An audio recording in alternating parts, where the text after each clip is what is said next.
Tatlo ata mata mo, pre. Hindi. So, di mo pa alam kung itutuloy mo yung pro. So, ano bang totoo? Bakit nasabi na nonchalant? Bilang nonchalant. Ano yung reaction mo or magagawa mo pag tinarayan ka? Bilang archer, kung may papanayin ka sa mga teammates mo, saka mo na rin yung coach mo. May papanayin ka. Sino yun? Alam mo naman natin, Echo Adar.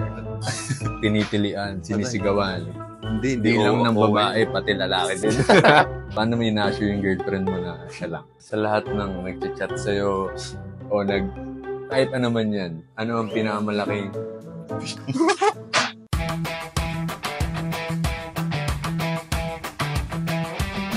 Welcome to ODL. OWAS Daldalan Laglagan. Dito, bawal ang safe set. Ang mga kwento, binabackpick. Ang mga chismis, dinadrop ball. Kaya check natin kung may depensa ba ang target natin ngayon. Mula sa Green Spikers, ang nonchalant setter at ang no-look, Echo Adar. So una, syempre, kumustahin ko muna yung UAP nyo. Yun, first game namin since madami ka naging preparation ng off-season and yun, kayo agad kalaban. Hindi, yung school mo dati, which is NU, so defending champion. And yung naging result, hindi talaga namin inasahan, pero inasahan namin na sobrang prepared talaga ng NU from off-season and yung mga international training. Saan mo ba natutunan yung mga no-look set? Kasi dahil mo naloko dun no? Hindi parang tatlo ata mata mo, pre. Hindi. Siguro yung set na yun, siguro hindi ko siya natutunan. Parang parang na-discover ko lang. Parang sa atin, kunyari, setters tayo, parang may matic connection ka na sa mga meeting. So, madali lang gawin kapag may receive. So, hindi talaga ginagawa yun So, natanong ko nga sa'yo kanina, last playing year mo na. So, ano bang after UAP mo? So, anong plano mo? After UAP, lang naman ako, lagi naman akong parang go with the flow lang. Pero ngayon, as of now, wala pa din talagang concrete plan na for the future sa akin. Kung anong man dadating, siguro, ayun, dun ako magkakaplan. So, di mo pa alam kung itutuloy mo yung pro or engineering ka, di ba? Oo, engineering. Wala kang plano ituloy. Ayun, yun naman talaga yung parang tinulook up ko kasi for the long run talaga yung tinapos kong course. Yun talaga yung parang magiging puhunan ko na kumbaga. Kasi yung volleyball, parang hindi ka naman magtatagal talaga sa volleyball kasi hihina ka din.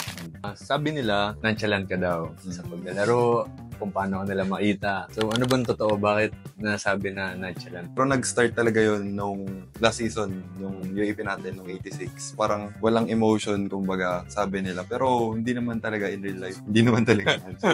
Kasi kailangan sa atin, lalo sa position natin, hindi talaga relax lang. Compose ka lang. Pero outside the court, di naman talaga. So guys, makulit yan.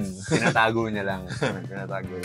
Uso ngayon din yung pag nakapuntos yung mga team, grabe sila mag-celebrate, nagtataray, and kilalang-kilala si Batas Ganda. In case lang na mangyari sa'yo, bilang nonchalant, ano yung reaction mo or magagawa mo pag tinarayan ka? Pero sa Julio AP ko, parang wala pa namang nag-try sa'yo. Wala pa naman.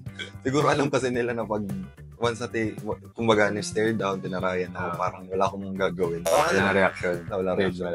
Kasi ako, nung last na tinarayan ako, may muntikan na ako masusuntok. Kaibigan naman na. Kaibigan. Kasi inside the court lang naman talaga yun. Kaya pag di lang talaga kami sanay nun. And ngayon, umuuso. And mas sumisikat yung men's volleyball dahil siyempre, control lang din. Bilang archer, kung may papanayin ka sa mga teammates mo, saka mo na rin yung coach mo. May papanayin ka. Sino yun? Dahil makulit or matigas yung ulo? Sino yun at bakit? Parang namang wala mo sino. Hindi. Kailangan yun.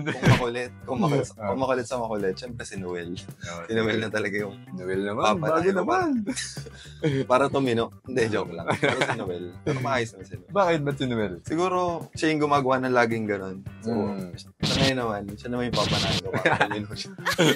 Wala. As a setter, sa lahat na nagdaan sa yung spiker, sino yung pinaka-nakaaway mo? Nakaaway? I mean, pag sinesetan mo yung galit na galit pag di ka mali ka, yung mga ganun. Gusto lagi perfect, gano'n. Si Ronquillo, di ba? Hindi. Ay, si alam si Ronquillo. Kahit anong gusto. Siguro si nandun. Si Noel din ulit. Hindi, si Noel din. Hindi naman sa laging galit. Pero, alam naman siguro ni Noel na kaya niya kasing patayin kapag perfect set. Pag nagkakataon naman na may pangit na set, kaya naman niya siya. Kaya niya naman. Malakas talaga si Noel. High school pa lang, kilala na siya. Standout na talaga siya. The way na paglalaro niya, galit na galit lagi.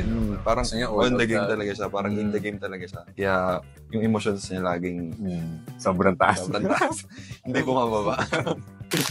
Nabalitaan ko lang din na yung mga schools ngayon naghihigpit sa academics. Nabalitaan din naman ako na may bumagsak sa team nyo. Ano masasabi mo or mapapayo mo sa mga student athlete na bumabagsak or hindi na pa-priority yung pag-aaral nila? So, bilang student athlete, yun, parang know your priorities first. Siyempre, academic muna. Learn your lesson na lang from there na hindi madali na maging athlete at maging student. So, kailangan mo talagang unahin maging student bago ka maging athlete. Kasi nga, student athlete. Sa mga bumabagsak dyan, guys, mag-aaral muna tayo. May next season ba? Bago tayo ng topic. Huwag naman panay volleyball. Love life na. Kasi, alam mo naman natin, Ecuador. Tinitilian, sinisigawan. Hindi lang ng babae, pati lalaki din. Diba? Di ba may girlfriend ka? Paano mo ina-assure yung girlfriend mo na, syempre, ang daming nagchat-chat sa'yo, ang daming nagkakagusto sa'yo. Paano mo ina-assure yung girlfriend mo na siya lang? I think nung unang pagpasok ko ng UAP, naglalaro ko pero hindi ako parang di kilala. Pero nung time nga na pagkadating ng UAP, parang naging, syempre madaming tumitingin sa yung tao na, ayun nga yung sinasabi mo. Safe sumagot. Pero, nung pagdating ko UAP kami na noon, so, malapit na talagang changes na nangyari regarding sa status nga namin. And one thing na ginawa ko lang talaga is assurance. Siyempre, ang daming nangyayari. Ang daming nagchat-chat, daming grabe ng sanipisa. Hindi naman. Staying loyal at saka assurance lang sa kanya na even though madami talagang natural di ba? Natural. Madaming, talaga. Hindi, ramdam mo din naman yan. At saka, syempre, parang, mali parang kat-atay. Hindi mo siya itatago. Kumbaga, lalo mo siya ipapamukha sa maraming tao na, ayun, siya yung jowa. Bait. Loyal talaga tong nonchalant na to. Si Jay Amata, hindi ko. Siraan na natin si Jeff ngayon. Parang siniraan kami niya last night. Oo, yun yung last video. Tinatanong ko, pumunta siya dyan, sabi niya, tanong ko, ano yung sinabi mo? Sinanong ni Owa sa'yo. Ayaw niya sabihin. Nakaano naman yun. Safe yun tanong na yun. So, gagawin din natin ngayon. Sige. Pero hindi ko alam kung safe ka pa din. Last set na to, Eko, kailangan panalo mo to. Ready ka na ba sa tanong ko? Ready. Ang tanong ko sa'yo, sa lahat ng nag-chat sa'yo o kahit ano man yan, ano ang pinakamalaking Grabe naman yung tanong na yun. Ba't ako? Ba't sa akin ba din? Akala ko sa ibang tao na. Grabe na. Ano nga ba? Siguro mahal ata. Hindi. Guys, mahal.